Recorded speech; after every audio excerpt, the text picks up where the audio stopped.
Karol Itauma, you're now 5-0. Yeah. I mean, it's all going pretty well, huh? It's going crazy. Like, I still remember like in December, or last December, even December before that, 2020 December when I had my debut. And the journey's not done yet. We're still continuing. It's all about learning, all about the progressing and becoming more complete fighter, so that when we get to where we want to get to, we'll be ready to take the opportunity. You look thicker. You look like, and I've been watching your Instagram, and it's hard to miss when you're just doing some mad weights. Are you putting on some significant muscle mass, Karol? Well, we do. I got a good SC coach, Jordan Vine. Me and my brother, me and my brothers are going there, and the target is to get strong, like to get strength and more powerful. So if that means lifting the bigger weights, and that's what we're doing. I wouldn't class myself as matured yet. I still haven't got my man strength. So until that comes, you just got to keep progressing and keep lifting and getting them high numbers. And the numbers look high. They look like Joe Joyce weights you were lifting the other day. Tell me, so how do you look back on your first few fights?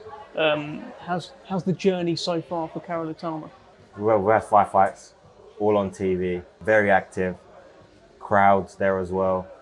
So I'm blessed and grateful to have got the opportunities. Considering the situation we were in, many boxers weren't able to box. So I'd be very ungrateful if I said I wasn't happy. So I'm happy the way things are going, and I'm just always focusing on what's in front of me. That's because the next fight's the most important fight. So me and my team are always got an eye on the ball, and are just training. You strike me as your own biggest critic. You strike me as someone who's gonna forensically look back at what they've done wrong. Am I right? Am I wrong? Do you know what? In the moment, in that instant, yeah. Because I remember there were a few times after a fight where we spoke and I wasn't happy or the most happiest person or whatever like that. I can see what your point of view, but in my opinion, you have to be a bit critical of yourself if you want to, if you want to get to them high levels or the targets that you set yourself. So yeah, I would call myself a critical person. However, now, like 2 days after that, one that's done, I don't look back on it. I'm a type of person that likes to, all right, analyze. Cool, I've done this wrong. Perhaps change this, and that's it done. So to me, like, I'm always on step one, and when you're always on step one, there's nowhere to fall. Some people always. That's kind of the problem with some other boxers. Perhaps they think they're on here, and then the fall down is high. But when you're always in step one, there's nowhere to fall. You're level-headed. Exactly that, and that's just a exercise I use to keep my feet on the ground and remain humble, because that's what it's all about. Tell me about Undisputed. I was reading an article about how you've got you had a note by your bed. Tell me about that. Yeah, so it's actually a little mood board. I've got it's actually funny. I've got a British title there and all the 4 major world titles. I cut them out, I printed it out, I stuck them on that little pin board, and then it's there. So every day I wake up and I see that, okay, this is the end goal. This is what I'm working towards. It's just all about becoming familiar with what's waiting for me, because at the end of the day, a ship with a destination ain't gonna get anywhere. And I believe that's one of the many things that separate from other boxers. You believe in visualisation, that kind of thing? Absolutely. Absolutely. I'm not going to go in deep into that subject. That's another subject. But yeah, I do. We won't go too deep into it, but you won an Olympic youth gold medal, right? That's amazing. Was that something that you visualised that was going to happen, or was that something that just happened? Looking back at it now, I was doing it, but subconsciously. I remember the lead up to that, the Youth Olympic Games. It was all about visualizing and seeing myself already at that podium with that gold medal. But before then, I thought it was just a normal. I didn't really think about it like that.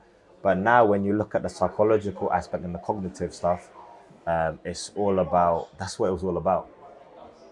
seeing myself there, and actually it was just all about that realm catching up to my reality. So now that I've studied it and I'm aware of it, now it's all about putting it into practice. So when you close your eyes at night and you maybe think about what happens 10 years from now, do you see yourself standing there with 4 belts, or maybe sooner than 10 years? Is that kind of what you got in your head then? Definitely sooner than 10 years. Yeah. Most definitely. I've got a great team around me. Like I said, I've been with Dan Woolidge since I was 14. Remember, even earlier I was mentioning he was at my first gym show. He was there in my corner when I was 14 with my helmet and that. And obviously Dan Woolidge Jr., he's all the seconds. I've got a great team around me full of experience. Jordan Vine, the S&C coach. And it's all about trust. I've got a very trustworthy team that I've got my best interest in them and my well-being.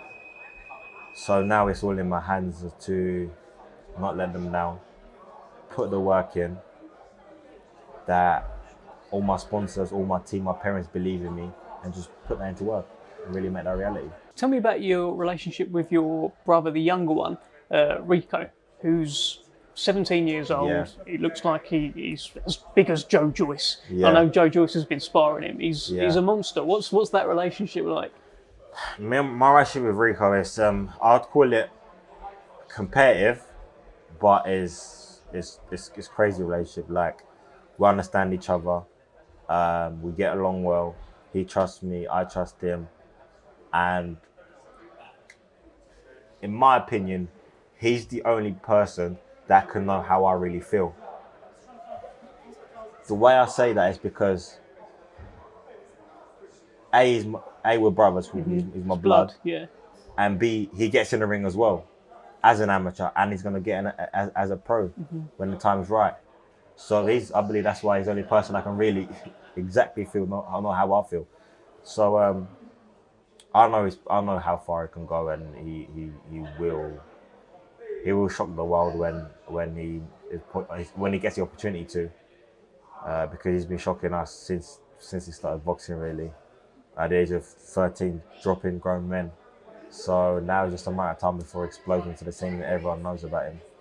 Do you spar? Yeah, we do. Even from our last camp, we sparred. Does that get a bit too competitive No, sometimes? Dan always keeps you on lock. He always keeps you on lock. Right. But there must have come a time, so he's a bit younger than you, right? So you are 21 and he is 17, just turned 17. There must have been a point in your life where you were able to just batter him and put manners on him, and then suddenly he got bigger and bigger and bigger. Yeah. Like, tell me about that. Well, there's 25 bags of sugar difference between us. So, you definitely can't stop your 40 now. So now it's like, I'll help him with the speed and the sharpness aspect, because he ain't going to get everywhere as sharp as me. And then I'm not probably going to get in the ring with anyone that's hit as hard as him. Well, let's hope not. Yeah. So it works like that. For the first time in your last fight, obviously everything's been plain sailing from an outsider's perspective.